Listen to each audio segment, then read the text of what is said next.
erdhën disa prej shokëve të pejgamberit sallallahu alaihi wasallam tek pejgamberi sallallahu alaihi wasallam dhe i thanë se ne ndjejmë diçka në zemrat tona, ndjejmë diçka që na duket shumë e madhe dhe shumë e rëndë për të folur për atë çështje. Do thonë na vinë mendime, me fjalë tjera, na vinë mendime që na duken domethënë shumë të rënda për me i fol ato dhe me i përmend. Atëherë pejgamberi sallallahu alaihi wasallam u tha, a me të vërtet domethënë e përjetoni kët? A u ndodh me të vërtet kjo? Atëherë qalu naam, po. Atëherë ka thënë pejgamberi sallallahu alaihi wasallam, kjo është besimi i qartë.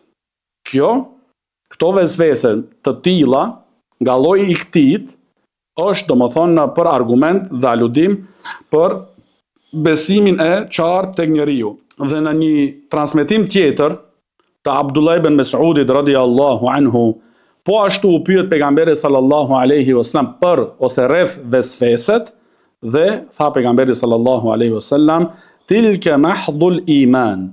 Kjo është besimi i pastër. Do thonë te transmetimi i parë, kjo është besimi i qartë ose ky është besimi i qartë dhe këtu ky është besimi i pastër. Ky është domethënë në besimi i pastër. Dhe po ashtu hadithi tjetër, hadithi i tretë që e përmend këtu Imam Muslimi rahimahullah, nga Abu Huraira radhiyallahu anhu, se ka thënë pejgamberi sallallahu alaihi wasallam, në këtë hadith tregon pejgamberi sallallahu alaihi wasallam se njerëzit do të vazhdojnë në pyetjet e tyre dhe do thonë këto janë ose këta janë krijesat e Allahut subhanahu wa taala. Këto i ka krijuar Allahu subhanahu wa taala. Fa men khalaq Allah, e kush e krijoi Allahun? E kush e krijoi Allahun? Këtu thot pejgamberi sallallahu alaihi wasallam, fa men wajada min dhalika shay, nëse dikush prej juve e përjeton një gjë e tillë, i vjen një mendim i tillë, e ndjen një ndjenje të tillë, atëherë le të thotë, përgjigja është, shërim profetik, amantu billah, unë besoj në Allahun subhanahu wa taala. Dhe transmetimi tjetër është, amantu billahi wa rusulihi. Unë besoj Allahut subhanahu wa taala dhe të dërguarve të Allahut subhanahu wa taala.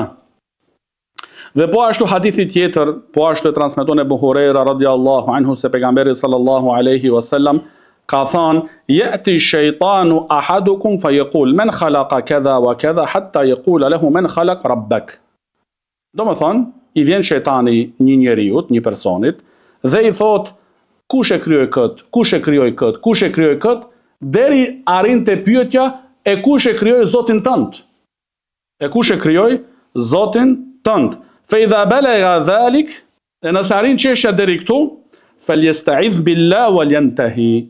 Atëherë le të kërkojnë mbrojtje tek Allahu subhanahu wa taala nga shejtani i mallkuar dhe le ta braktisë këtë mendim. Le të largohet prej këtij mendimit. Le të shmanget këtij mendimit.